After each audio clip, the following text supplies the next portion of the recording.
আসসালামু আলাইকুম। আজকে আমি আপনাদেরকে দেখাবো পেঁপে দিয়ে রান্না করা একটি সহজ রেসিপি। আমরা জানি যে পেঁপে আমাদের শরীরের জন্য ঠিক কতটা উপকারী।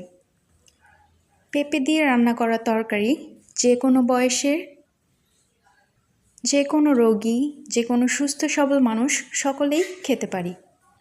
আর এই রেসিপিটি তৈরি করতে খুব সহজেই ঘরে থাকা কিছু উপকরণ দিয়েই তৈরি করা সম্ভব। চলুন জেনে নেই উপকরণগুলো কি কি। পেঁপের তরকারিতে আমাদের প্রয়োজন প্রধান উপকরণ পেঁপে, আলু, ডিম এবং আনুষঙ্গিক যেসব মশলা লাগবে সেগুলো হচ্ছে মাত্র সিম্পল 3টি মশলা: হলুদ, লবণ এবং রাঁধুনি সস, যেগুলো আমরা বাজারে খুব সহজেই পেতে পারি এবং আমাদের সকলের ঘরেই এগুলো পড়েই থাকে।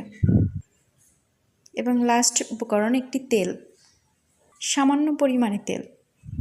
রান্নার শুরুতেই আমরা একটু সামান্য পরিমাণ তেল দিয়ে পেঁয়াজ এবং মরিচ ভেজে নেব।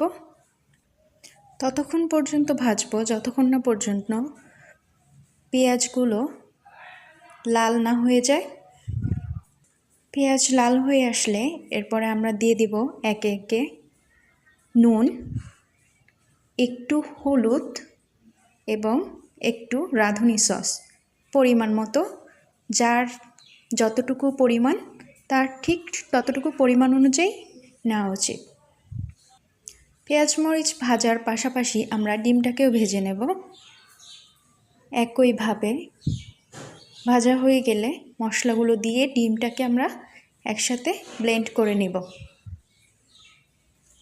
এভাবে ভাজতে থাকবো আমরা কিছু মিনিট, যতক্ষণ না পর্যন্ত এর একটা কালার চলে আসে।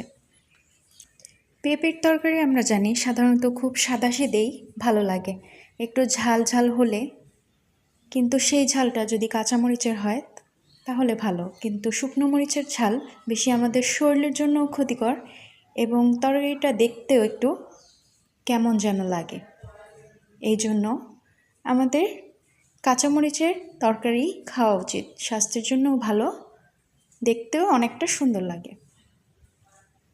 ডিমটাকে ভালোভাবে কষিয়ে আমরা এরপর পেঁপে এবং আলু, যেগুলো আগে থেকে একটু ভাপিয়ে নেওয়া ছিল, সেগুলো দিয়ে ভালোভাবে নেড়ে নেব। এমনভাবে নাড়তে থাকবো যেন এগুলো সব ভালোভাবে মিক্সড হয়ে যায়। মিক্সড করে কিছুক্ষণ কষিয়ে নেওয়ার পর ব্যাস হয়ে গেল তরকারি।